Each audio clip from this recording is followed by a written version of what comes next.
처음 교회는 이렇게 시작되었다. 근데 처음 교회는 맨 처음에는 그다지 영향력 있는 그런 사람들이 모이지는 않았어요. 하지만 예수님의 부활하심을 또 경험하고 또 이런 믿음으로 주님의 약속을 믿고 간구할 때 성령이 임하였고요. 성령이 임하게 되니까 놀라운 일들이 벌어지게 됩니다. 그 놀라운 일들 가운데 하나가 부흥이에요. 부흥을 원치 않는 목사가 있을까요? 부흥을 원치 않는 교인들이 있을까요? 아니에요. 모든 목사들은, 모든 성도들은 부흥을 원합니다. 할렐루야.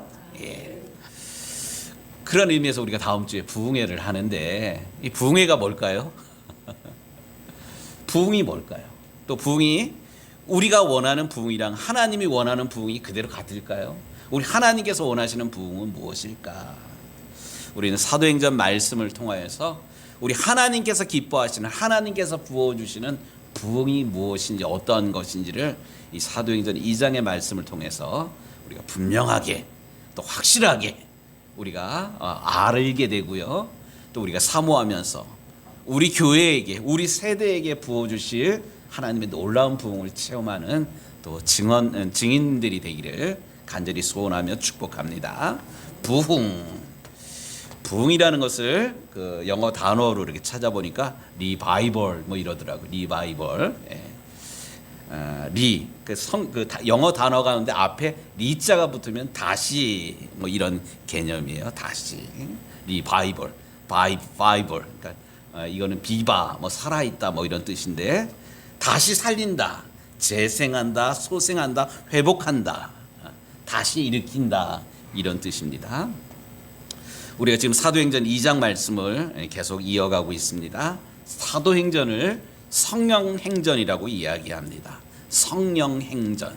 성령이 임하였을 때 이런 능력이, 이런 역사들이 일어났다. 그 성령이 뭐냐? 바람이라 그랬잖아요. 또 푸뉴마, 영. 지난주에는 듀나미스, 능력, 이런 말씀을 계속 나누고 있어요. 하나님께서 이 세상을 창조하실 때 아담과 하와를 흙으로 만들고 코에다가 생기를 불어넣었을 때 생명이 된지라 일어났다 그랬지 않습니까? 또 생명을, 하나님의 창조의 영, 생명의 영, 또 무질서한 이 혼돈된 세대를 질서 있게 만드신 또 창조의 영, 또 능력의 영이 바로 성령입니다. 하나님의 소원이 있어요. 하나님께도 소원이 있다? 좀 의아한 그런 말씀인데, 디모데전서 2장 말씀에 보니까 하나님은 모든 사람이 구원을 받으며 진리를 아는 데 이르기를 원하시느니라. 하나님은 모든 사람이 구원받기를 원하셔요. 살아나기를 원하시고요. 새로워지기를 원하시고요. 하나님 크기의 능력을 경험하기를 우리 하나님은 사실 원하고 계십니다. 그런데 실제 우리의 삶은 그렇지 못해요. 전쟁과 기근과 또 자연재해와 질병, 혼돈, 무질서, 이게 하나님을 떠난 우리 인간들에게 생겨나는 그런 현상들입니다. 왜 그럴까요? 하나님의 창조의 원리로부터 벗어났기 때문에. 그러니까 죄가 뭐냐? 제가 화살 얘기를 했잖아요. 관역을 향해서 화살을 쐈는데 그 관역을 향해서 화살이 날아가자고 엉뚱한 데로 날아가는 거. 하마르티아. 관역에서 벗어났다. 하나님께서 맨 처음에 우리를 지으셨을 때 하나님의 창조의 목적이 있었어요. 우리를 통해서 기뻐하시고 우리를 통해서 영광 받기를 하나님은 원하셔서 우리 인생을 지으셨는데, 아담 이후에 모든 사람들이 하나님 중심이 아니라 자기 소견에 옳은 대로 살아가요. 내 생각에는 이런데요, 내 경험은 이런데요, 내가 생각해 보니까, 내가 살다 보니까 이거 이런데요. 하나님의 말씀이 기준이 아니라 내 소견에 옳은 대로 살아가는 게 우리 인생들이에요. 그렇기 때문에 이런 우리를, 그럼에도 불구하고 하나님은 우리를 사랑하셔서 우리를 구원하셔서 예수님을 보내주셨는데, 사람들이 이런 예수님을 나의 주님, 나의 구주로 영접하지 않고 오히려 십자가에 못 박아 죽게 했습니다.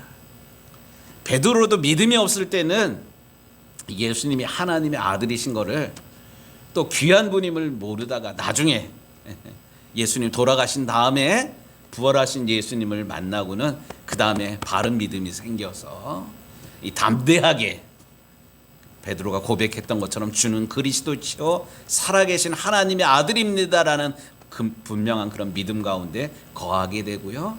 하나님의, 우리 예수님의 약속의 말씀을 사모하면서 기다렸을 때 성령을 체험하게 됩니다. 성령이 임하였을 때 베드로가 이전이랑은 달라져요. 그 전에 믿음이 없을 때는 한 계집종에 당신도 한패였지 않습니까?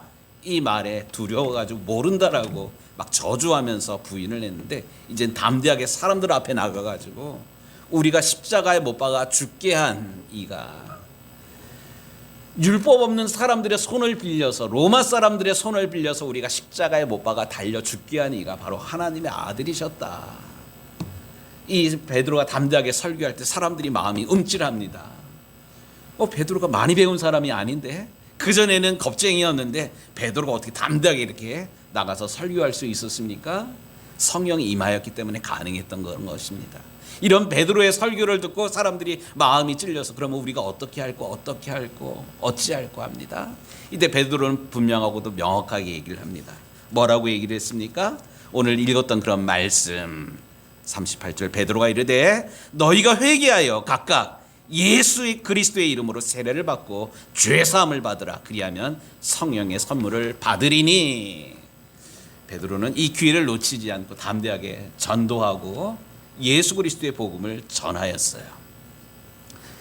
그리고 예수 그리스도의 복음을 전하였을 때 놀랍게도 베드로의 설교를 듣고 한순간에 그 자리에 모였던 사람들이 회개하고 예수를 믿게 됩니다. 이때 몇 명이 예수를 믿게 되었다고요? 3,000명이나 되는 사람들. 이게 가능하겠습니까? 이건 도저히 불가능한 일입니다. 성령이 역사있기 때문에 가능한 일입니다. 제가 아까 광고 시간에 말씀드렸던 대로 우리나라에 기독교 복음이 들어온 지 몇 년이 되었을까요? 1884년, 85년 4월 5일부터 아펜젤러 선교사님, 언더우드 선교사님이 들어와서 복음을 전했어요. 그러고 보면 우리나라에 복음이 들어온 지 140년이 된 해예요, 올해가. 140년 동안 이 한국교회에 얼마만큼 큰 놀라운 일들이 있었을까요? 저도 가끔 말씀드리잖아요. 만약에 이 땅에 복음이 들어오지 않았더라면 우린 여지까지 가난과 무지와 어둠 가운데 살았을 거예요. 제가 가끔 드리는 그런 말씀인데, 저희 어머니가 학교를 못 다녔어요. 저희 어머니도 우리 최태강 교수님 어머니 그 연배거든요. 근데 옛날에 지지배들 가르치면 연애질 한다고 학교를 안 보냈어요. 눈이 까막 눈이야. 우리 엄마가 늘 하시는 말씀, 난 국민학교 마당도 못 가봤다고. 그런데 우리 엄마가 시집 와가지고, 제 넘어 시집 와가지고 교회 다니면서 글른이 띄어졌어요. 1년에 어쨌든 저희 어머니도 성경을 필사하시고 성경을 읽으시고, 이게 어떻게 가능했을까요? 만약에 우리 어머니, 개인적으로 우리 어머니의 얘기가 아니라 100여 년 전에 이 땅에는 양반만 사람이야. 남자만 사람이야. 그런데 이 땅에 복음이 들어와서 모든 사람이 평등하게 하나님의 사람이라는 것. 그래서 양반, 상민 이런 계급이 없어졌잖아요. 이게 어떻게 가능했을까요? 복음이 들어온 다음부터 가능했던 거야. 또 선교사님들이 들어와가지고 맨 처음에 학교를 세우고 병원을 세우고, 나라에서 허락해 주질 않았어요. 교회를 세우는 거를. 그래서 간접적으로 병원을 세우고 학교를 세우면서 이것을 통해서 복음을 전하게 됩니다. 그런데 맨 처음에 선교사님들이 그 아픈 사람을 치료를 했는데 양의사가 어의예요. 어의. 왕의 몸을 이렇게 돌보던 그런 사람들이 가난한 사람들의 몸을 치료하는 이런 일들. 이게 어떻게 가능해요? 이 선교사님들이 들어가서 이런 일을 했던 그런 거예요. 양반들만 한문을 알았는데 선교사님들 학교를 세워가지고 글을 가르치고 학문을 가르치고 과학을 가르치고 실생활을 가르치는 그런 일들. 이게 100여 년 동안 140년 동안 한국이라는 조선이라는 나라를 이렇게 개화하고 문명화하기에 대한 그런 것들이 모두 학교가 또 병원이 생겼기 때문에, 아니 선교사님들이 들어와서 복음을 전하였기 때문에 가능한 일입니다. 재미난 기사가 있는데요. 한국 선교 역사가 그리 사실 길지가 않아요. 하지만 지금 우리나라가 전 세계에 있는 나라 가운데 선교사를 두 번째로 많이 파송한 그런 선교국이라고 그래요. 미국 다음으로 선교사를 많이 파송한 나라가 우리인데, 원조받던 나라가 이제 원조하는 그런 나라, 복음을 받아들였던 나라가 복음을 수출하는 그런 나라. 그런데 이런 게 그냥 뭐 자연스럽게 늘어난 그런 게 아니라 1905년, 1907년 평양 대부흥을 통하여서 하나님의 은혜를 체험한 다음부터 교회가 급성장하게 됩니다. 1905년도에 장로교 선교사였던 그 리 선교사의 그런 증언인데, 제가 좀 일부를 좀 읽어드리겠습니다. 월요일 저녁 우리는 무슨 일이 일어날지 모르는 상태로 예배에 참석했다. 우리의 간구를 들어주시기를 하나님께 비는 마음뿐이었다. 예배당에 도착해서 우리 모두는 무언가 일어나고 있음을 느낄 수가 있었다. 짧은 설교가 있었고 거기 모인 모든 사람들이 함께 참여하여 통성기도로 들어갔다. 통성기도는 이때 집회의 특징이었다. 기도가 끝나고 몇 사람이 나와 간증한 후에 인도자가 찬송을 인도한 후 집으로 돌아갈 사람은 가고 새벽까지 남아 기도하며 자기 죄를 회개할 사람은 남아 있으라고 광고하였다. 대부분은 돌아갔으나 500~600명 정도가 남았다. 우리는 그들을 기억자로 꺾여진 교회 중앙으로 모았다. 그리고 기도회를 시작하는데, 기도회는 지금까지 우리가 보지 못했던 그런 형태로 진행되었다. 기도를 마친 후 회개할 사람이 있느냐고 하자 그 순간 하나님의 성령이 모인 사람들 위에 임하였다. 한 사람씩 일어나더니 자기 죄를 자백하고는 쓰러져 울기 시작했다. 그들은 마루에 몸을 뒹굴면서 주먹을 마룻바닥을 때리면서 극심한 고통을 호소하였다. 우리 집 요리사도 자복하면서 뒹굴었다. 그는 나를 보더니 목사님 말씀해 주십시오. 내게 소망이 있습니까? 과연 제가 용서를 받을 수 있을까요? 하면서 내게 달려와 몸부림치며 울기 시작했다. 이게 1907년 그 미션 필드라는 선교사님들의 선교지에 보고된 평양 대부흥운동의 그런 내용입니다. 그 통성으로 우리가 뭐 교회, 한국 교회 전통 가운데 통성으로 기도합시다 뭐 이러면 기도하잖아요. 주여 주여 주여 삼창하고 기도하는데, 이때 예배에 나왔던 사람들이 다 가난한 사람들이에요. 불안한 그런 사람들이고요. 어디 의지할 데 없는 그런 사람들인데, 오늘 읽었던 사도행전 2장의 말씀처럼 이 사람들이 은혜 받고 하나님 앞에 부르짖어서 기도하면서 그동안 죄라고 여기지 않았던 그런 문제들을 가지고 하나님 앞에 회개합니다. 가만히 이분들이 회개한 그런 내용을 보면 이덕주 교수님 책의 내용입니다. 부흥운동을 겪은 한국 교인들은 회개와 자복을 한 후에 기독교 신앙에 입각한 새로운 윤리의식을 갖게 되었다. 부흥기간 중 고백된 죄목을 보면 살인, 간음, 절도, 거짓말 같은 동서양을 막론하고 죄로 분류되는 보편적인 것들도 있었지만, 그 중에는 흡연, 축첩, 노비, 제사, 주술같이 기독교가 들어오기 전에는 죄목에 들지 않았던 행위들도 포함되어 있었다. 주로 유교나 불교, 민간 신앙의 근거를 두고 이어온 그 생활 습관들이 이제 기독교 신앙 원리에 비추어서 비도덕적인 것으로 규정되기 시작된 것이다. 지금도 교회 다니면 술, 담배 해서는 안 된다, 뭐 이런 생각들을 가지고 있지 않습니까? 이게 언제부터 근원했냐면 1907년 평양 대붕운동, 이때 사람들이 회개하고는 그전에는 죄라고 여기지 아니했던 이런 것들을 성령의 감동으로 죄의식을, 죄책감을 가지게 되고요. 이거를 고백하고요. 고백한 걸로 끝나는 것이 아니라 새로운 삶을 살아가는 것, 이게 평양 대붕운동의 그런 결과입니다. 이 결과 교회가 아주 폭발적으로 부흥하게 됩니다. 1903년 원산에서 시작되어 1907년 평양에 이르러 대붕운동으로 발전된 초기 성령운동은 한국 그리스도인들의 전도운동으로 연결되었다. 1903년 당시 장로교와 감리교를 합해 3만 명 수준에 머물던 교인 수가 1908년에 이르러서는 15만 명을 넘어 교세가 급속하게 성장한 것도 이러한 전도의 열매였다. 이것이 이제 곧 이어서 그 100만 구령 운동으로 사실 이어집니다. 그러니까 1907년 이 부흥운동을 통해서 새로운 그 회개하고 새로운 윤리 공동체, 새로운 신앙 공동체로 바뀌면서 교회가 막 급속도로 막 변하게, 부흥하게 되는 것이 초대 한국 교회의 부흥의 역사입니다. 사랑하는 우리 유정교회 성도 여러분, 우리도 부흥을 사모하고 있습니다. 근데 부흥을 사모하려면 먼저 해결되어야 되는 게 있어요.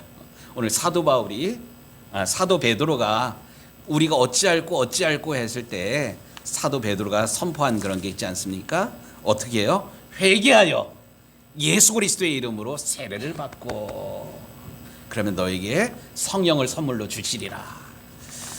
하나님은 거룩한 영이십니다. 거룩한 성령이 우리에게 임하려면 죄된 우리의 과거, 죄된 습관을 끊고 하나님께로 돌아가야만 합니다. 그렇기 때문에 하나님의 부흥을 정말로 우리가 사모한다면 하나님 말씀에 비추어서 거짓되고 더럽고 추악한 옛사람을 우리 십자가 앞에, 우리 예수님 앞에 내려놓고 예수님과 함께 나는 죽고 예수로 살아가는 거듭난 새로운 인생을 살아가게 될 때 성령의 선물을 주시는 것을 실제로 경험하는 우리 유정교회 모든 성도들이 되기를 주님의 이름으로 축복합니다. 뿐만 아니라 하나님께서 원하시는 부흥은 어떤 것인가? 서로 떡을 떼며 교제하는 공동체에게 성령이 임한다는 사실입니다. 42절 말씀 보겠습니다. 그들이 사도의 가르침을 받아 서로 교제하고 떡을 떼며, 44절에 믿는 사람들이 다 함께 있어 모든 물건을 서로 통용하고, 45절에 또 재산과 소유를 팔아 각 사람의 필요를 따라 나눠주며, 46절 날마다 마음을 같이하여 성전에 모이기를 힘쓰고 집에서 떡을 떼며 기쁨과 순전한 마음으로 음식을 먹고. 여기 반복되는 이야기가 있어요. 떡을 뗀다는 이야기가 나옵니다. 떡을 뗀다, 음식을 나눈다, 식구가 된다는 뜻입니다. 가족이 된다는 그런 뜻입니다.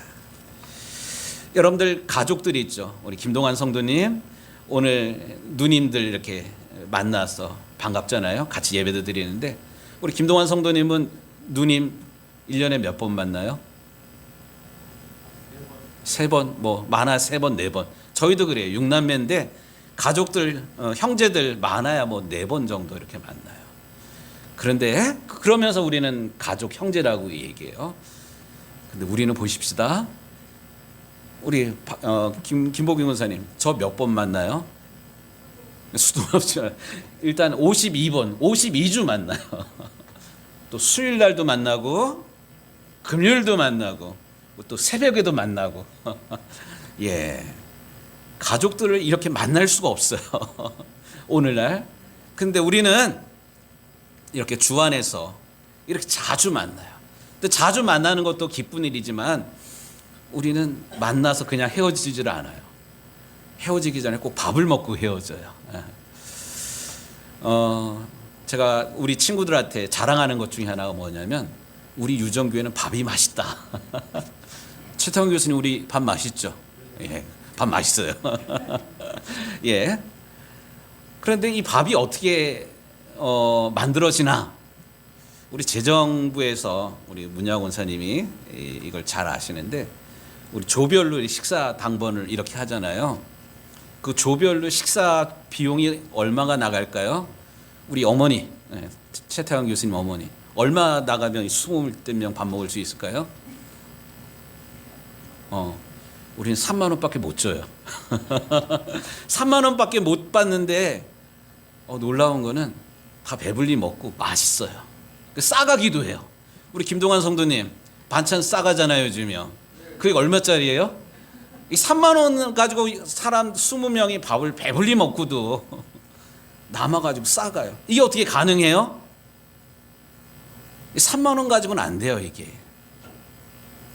받은 거는 3만 원이지만 집에 있는 양념, 집에 있는 거 더 해가지고 아니 내 것들 더 보태가지고 이렇게 하고도 이렇게 남는다는 사실이에요. 또 보니까 오늘도 예상에는 없는데 예정에는 없는데 옥수수가 알록달록한 아주 야들야들한 옥수수가 왔어요.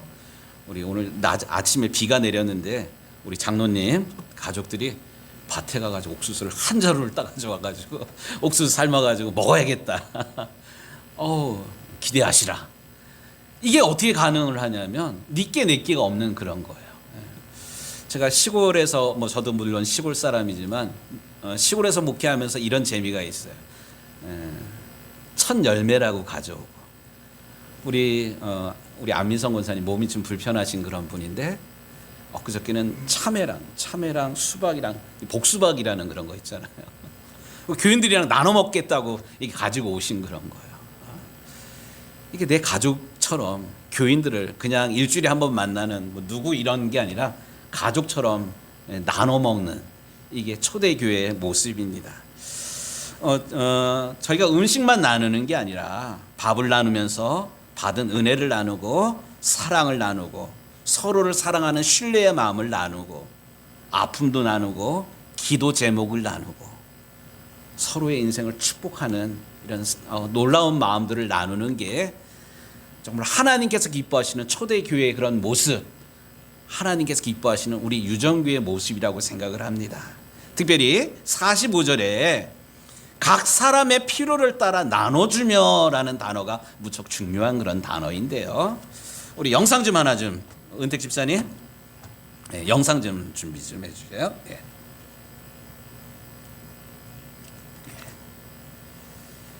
가족이 뭔가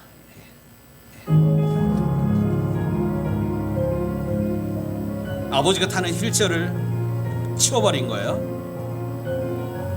이게 왜 그러냐고, 이거 뭐 하는 거냐고 놀래가지고 막 이럽니다. 한번 다시 볼게요.